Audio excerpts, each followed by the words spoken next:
Hello everyone, this is Sarah with the York County Library. Welcome to day 20 of the Daily Drawing Challenge. Today is going to be an interesting one. We are going to have a field trip of sorts, a virtual field trip. So if you would like to follow along with me or check out other things available through our crafting service, Creativebug, I want you to check out the links in the description below. I'm not going to go through the usual spiel today because we need a little extra time. But if you're interested in arts and crafts and want to take some video classes, check out the links below. The Creativebug service is free to all York County Library card holders, and if you don't have a library card, there are also links in the description that tell you how you can get a temporary York County Library e-card. So the daily drawing challenge that I'm following on Creativebug is called 29 Things to Draw with Molly Hatch and Heather Ross. And today on day 20, we are going to be drawing different kinds of shapes. We're going to be drawing geometric shapes, and we're going to be drawing organic shapes. So geometric shapes are usually ones that have hard lines. So you have your triangles, you have your squares. They're usually defined with a very sure line. These can be a little jagged and rugged, but it is a square, it is a rectangle. And then you have organic shapes, which are usually defined by softer lines that can curve and create an organic form. So for geometric, you can think of squares. For organic, you can think of the shape of a leaf or a butternut squash. I would check out the video at Creativebug for day 20 for this drawing challenge. In that video, she suggests that maybe you want to go out and find organic in geometric shapes on a walk or in items around your house. So if you can't go outside, no worries. We're going to take a little bit of a field trip, but you do feel welcome to walk around your house and see if you can find geometric and organic shapes, and maybe they create patterns.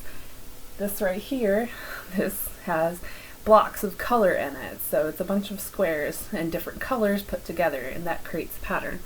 Do you have other patterned items in your house? Well, anyway, without further ado, we are going to take a walk through a local park. We're going to go to Glencairn Gardens. I am going to show you about a 4-minute clip of just things I found interesting on my walk. There's a little bit of music, so sit back, relax. You don't have to put on sunscreen, though it was a very nice sunny day. And after that, I'm going to get right into the drawing, and then I'll meet you again face to face in the outro. So I hope you enjoy the footage. Even if you don't draw anything today, maybe a nice 4-minute virtual field trip will be fun. So I'll see you in the outro.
Okay, so I am going to start out with geometric shapes, just doing some simple patterns with simple shapes that I know, so triangles, squares, rectangles. I'm overlapping them. This octagon pattern is something I saw in the video. You might have seen it too. It was the top of a brick pillar. I thought it was kind of interesting how the bricks were used to make it. Several geometric shapes in one. Kind of reminds me of those tessellations and those little pattern blocks we used to play with in elementary school to make different images. There are several shapes in a grid, and then in this grid I do regular grid and then bisect everything so we've got some triangles in there. I attempted to overlap some octagons, didn't work out too great. But then I decided to take these shapes, put them together to create something that is a recognizable image. Ever draw these when you were young? I think everyone has. So maybe those octagons are more like a sun now. So I put some triangles together, some squares on top of those, and then some diamonds into the mix using different colors so you could tell which shapes were which. Then I made another repeating pattern with triangles and squares, and then a zigzag line that created more triangles.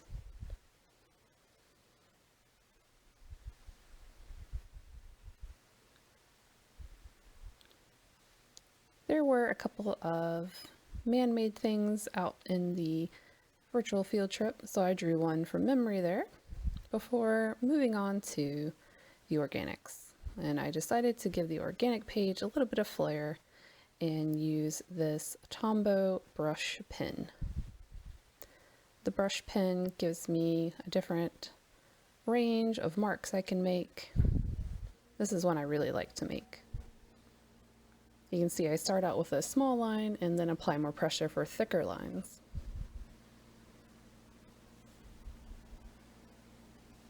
There's a leaf, a budding flower. Actually, it's already blossomed. Then I decided to repeat that shape close together and create a little cluster.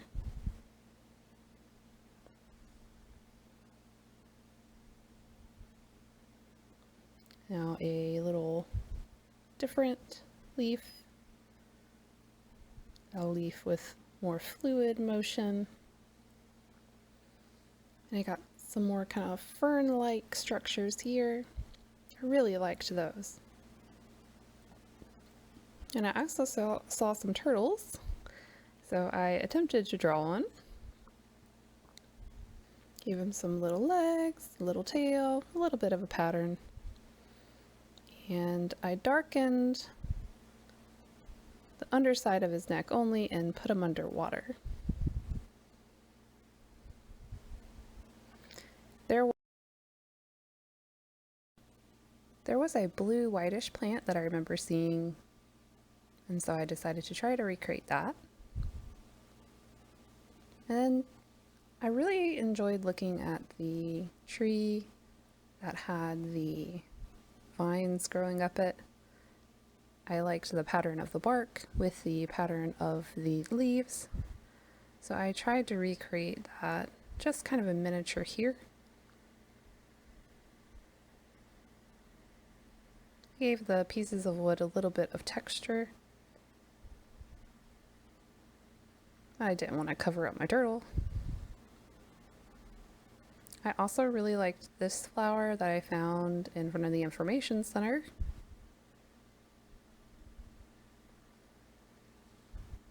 A couple more leaves of different shapes. A little flower. some other shapes we've drawn on other days. An apple and a strawberry. And then an orange.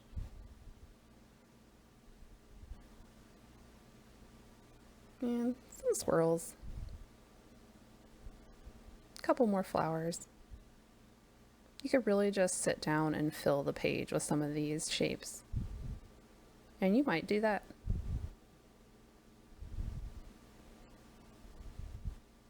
So at this point I thought, yeah, I'm done. I'm gonna sign my name, show the geometrics, show the organics again, and then I'll be done. But I decided to go back on the brush pen on the geometrics page and draw a couple more shapes. And then I thought about how you can sometimes see geometric shapes in the organic shapes. So I started thinking about that fern that I really like, how it could be stacked triangles.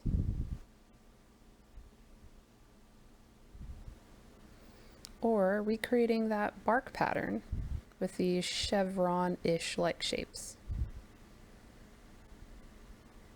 So maybe think about how geometric and organic can come together. And that was day. I guess it was just too much for him. That was a long video. Clyde just can't take all the excitement. It's okay, Clyde. It's okay. It's okay. You can go take a nap, okay? Okay, you're gonna play Super Nintendo? Oh, okay. You do that. He likes to be inside. He's not a big fan of the outside. Anyway, so that was day 20. Lots of fun. We went on a virtual field trip and got to see some geometric and organic shapes in the wild. And maybe you went around on a little safari tour of your home and found some geometric and organic shapes of your own. I found the exercise to be interesting. I just kind of let loose and drew whatever came to my mind. I did review the footage before I drew the organic shapes and the geometric shapes, but I kind of like having a single subject. So I think if I were to do this again, I might take a picture of something I would like to draw, or something I would like to base a picture off of, and then work off of that. But I did enjoy walking around the park. And just really looking closely at things that I usually walk past briskly if I'm trying to exercise.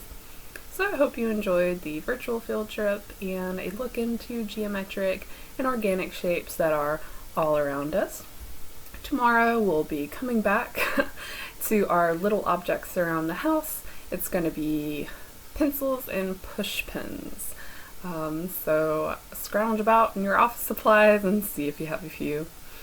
But until then, thank you for joining me today, and stay safe and stay creative, York County.